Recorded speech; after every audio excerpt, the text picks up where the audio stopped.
Welcome to Strip Cover Lit. I'm Adrian Fort, and you may not have recognized me because I am currently sitting behind what is known as a personal computer of the laptop genus. Now, I've had this thing sitting around for a couple years and never had much use for it until I realized that you can turn it on and that there is a program associated with said machine that you can type words on. Which leads me to my first point for the day. I think that it is necessary to recognize the beast that you are attempting to tackle with this project. Personally, I normally write short stories, flash fiction, and poetry, which I compose by hand on a composition book. Not going to do that with a novel. Not going to happen. I am not writing a novel by hand and then uploading it by keyboard. So how does that change the writing process for me? One of the things I do with my composition notebooks is when I type them up, when I keyboard them, it ends up becoming one step in the revision process. I get to clean things up a little bit, I get to play with some of the images, I get to spruce things simply by the act of transcribing them via keyboard versus by hand. Now with a novel, for me, what happens when I end up noveling is that I type things up and then I print them out and I'll edit them with a pen on the page. It's sort of the reverse process. But today is day 5 of Hot and Sticky, and boy is it hot and sticky. Pace is 2,990 words. Now, I have not yet done the writing for today, but I am currently at a little over 3,600 words. I've really been able to attack these first few days with some steam. And one of the ways that I've done that is taking to heart a quote by Hemingway, surprise, surprise, which is, when asked, how do you know your writing is done for the day? Because you're not going to sit down and write an entire novel. How do you know your writing is done for the day? Hemingway responded with, you should always know what the next sentence is. And what that does is a couple things. First off, when you know what the next sentence is, it gives you a place. Inertia is a huge deal when it comes to writing. So once the movement has started, it's easier to keep going than it is to put that first word on the page, that first word in the keyboard. So once you've got that sentence that you know is the next sentence, and for a challenge like this, you want to make sure that's after the writing minimum for the day has been succeeded. You've had a success with that. So what you want to do is, you know that next sentence, you keep it in the back of your head. And somewhere deep down dark in the recesses of your mind, you're playing with that sentence, you're playing with the language of that sentence, you're playing with what's actually happening in your story because of that sentence. So the back of your mind is working on it while you are at the gym, while you are fixing dinner, while you are at work the next day, or that day if you're writing before work. It just depends on when you finished your writing. But if you've got that next sentence, your mind is working on it until you sit down writing. And it's the funny thing about it is, when you do it long enough, you recognize it at play, and it sort of bubbles up to the surface in your mind, and you're able to make conscious decisions and remember them until the next time you sit down to write. So there's none of this, I need a piece of paper, I got to write something down stuff going on. And mentioning Hemingway, I think, is a good segue into the next part of this video, which is, I think that it is important to have novels from which you are drawing inspirations. Not novels which you are basing your novel on, mind you, but novels which you are drawing inspiration from or taking tools from. This becomes the palette of your novel. You were making your own painting, but these are the paints with which you may sample.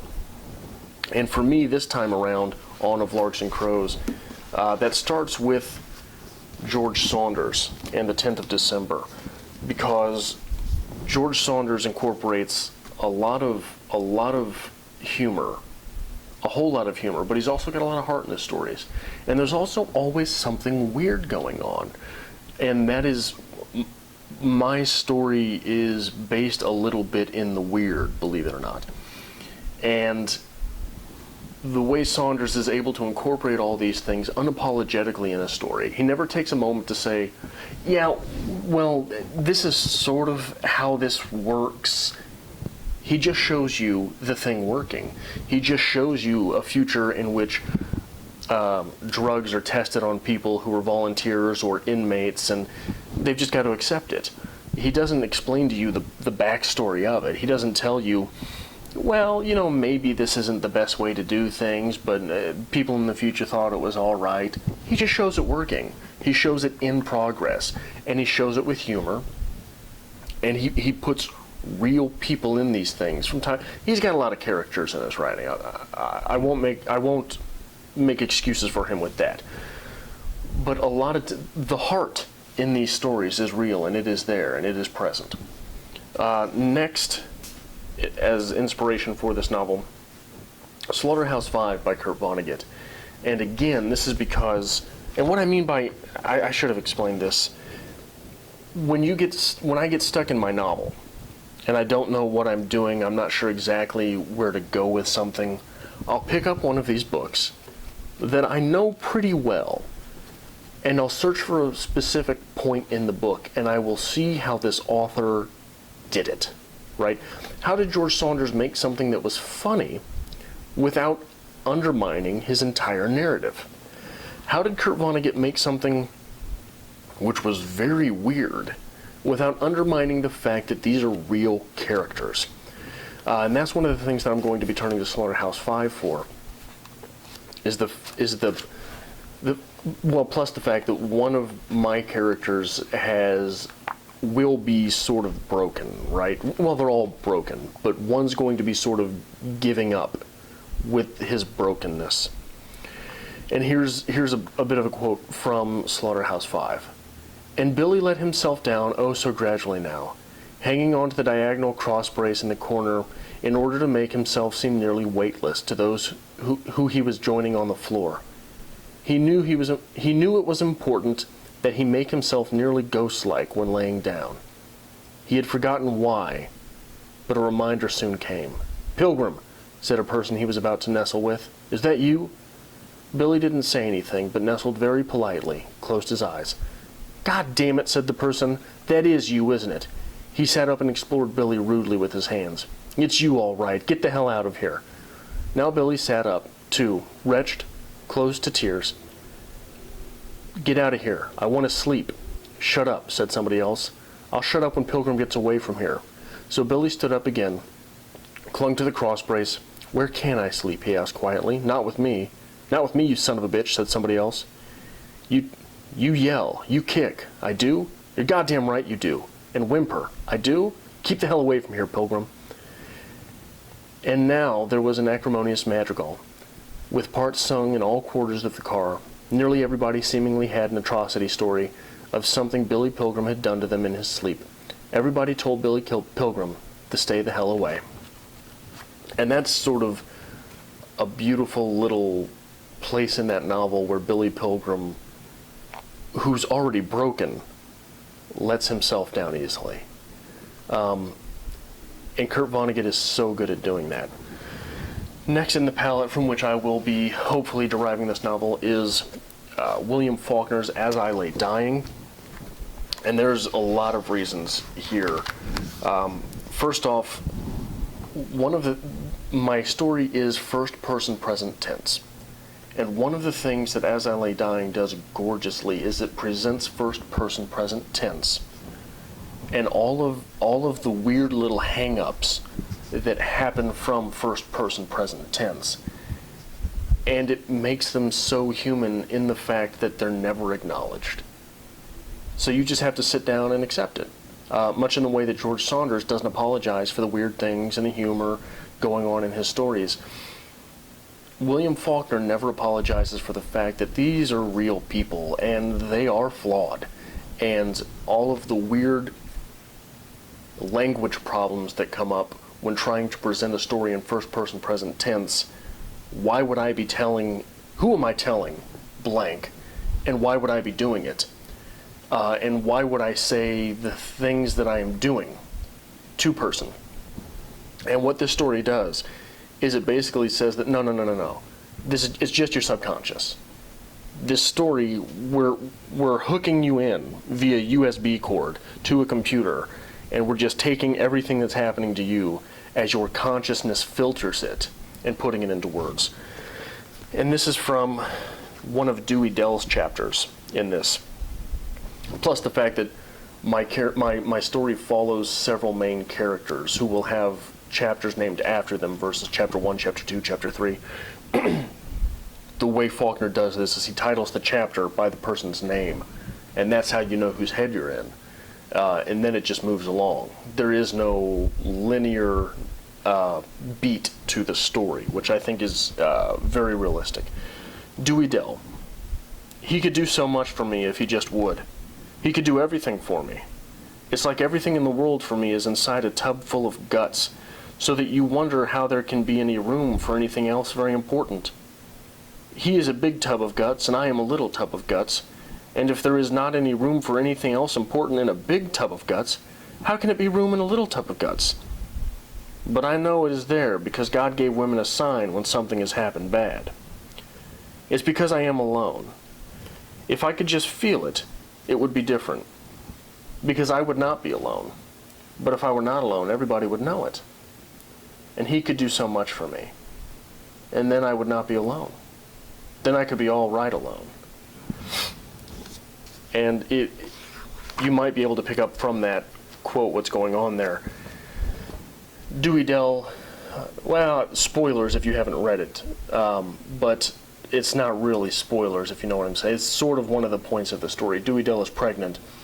The big tub of guts there is the doctor. She's trying to get an abortion. And the dynamism of this next bit of story, which I'm about to present, is just incredible. And it's probably from my favorite character in the story. It's from Darrell. And I'll just read it. The scene is Cash is building a coffin. And his father is helping. Give me that plank, Cash says. No, the other one. He puts the saw down and comes and picks up the plank he wants, sweeping Paul away with the long swinging gleam of the balanced board. Now that's a small quote, but look at what's going on. A, you've got Cash obviously in charge. B, you're seeing what a fuck up Paul is. C, the dynamism in the fact that he gets up and goes and gets the plank himself and doesn't say anything as he is returning to where he was working. He just sweeps Paul away with the board. And that's a gorgeous little bit of writing that's easy to understand, and it's easy to intuit the importance of it to the piece. And that's something that all great novels do. You are able to pick things up by intuition versus by being told. You are shown, not told. And not only are you shown, not told, you absorb that. You internalize it. And the final book, which I can't seem... The final book is A Clockwork Orange by Anthony Burgess. We have Alex S. here representing Alex S. on set. And one of the reasons for that is the main character in my novel, Smith, is a member of a gang, which is in the future, but not quite a dystopian future. Just a future that, yeah, you can kind of see that coming, which is very much the way that A Clockwork Orange was set up. And I do not have any quotes from it because I do not be able to see... I can't seem to find it right now. I think that I have probably left it at work, which leads me very nicely into my next point. Work will screw you. Family will screw you. School will screw you. Having to clean will screw you. Having to bathe and eat and brush your teeth during this challenge will screw you, because there will be days that it does not seem like you can finish. There will be days that it does not seem that you can write another word. There will be days where it does not seem like you can even get started. But you can. You have to. And people have done it before. Life is short. No one's going to write this novel for you. To have something that you've never had, you have to do something that you've never done.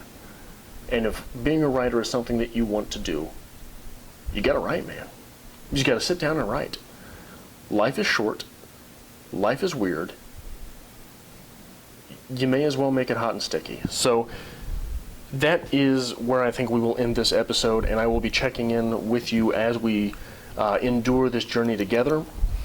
Leave comments down below where you are with your challenge, what some books are and why that you might be putting into your palette of the novel, and just anything else, any other tips and tricks or little stories from your journey with Hot and Sticky.